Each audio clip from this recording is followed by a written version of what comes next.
नमस्कार दोस्तों, मैं सुख देता हूँ। आज आपको बताऊंगा दोस्तों कहरवा लूप के बारे में। तो चलिए दोस्तों वीडियो में बने रहिए। और ये देख रहे हैं कहरवा 163 बीपीएम है और इसमें टोटल 27 फाइल है दोस्तों। तो इसको हम कंप्लीट चला के आपको बताऊंगा क्लिक के साथ।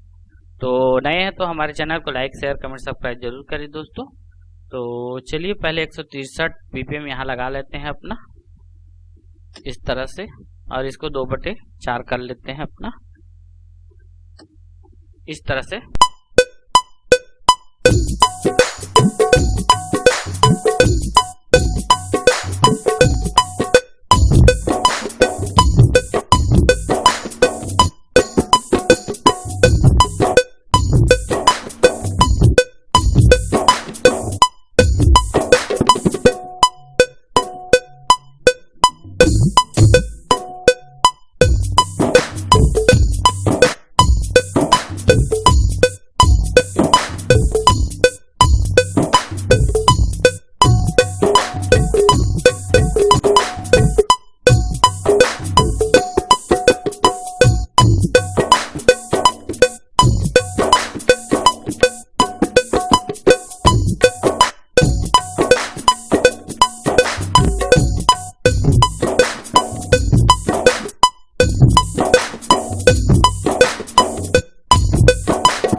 इस तरह का लूप है दोस्तों। ये लूप आपको जरूर पसंद आया होगा। ओके, थैंक्स एंड नमस्कार दोस्तों।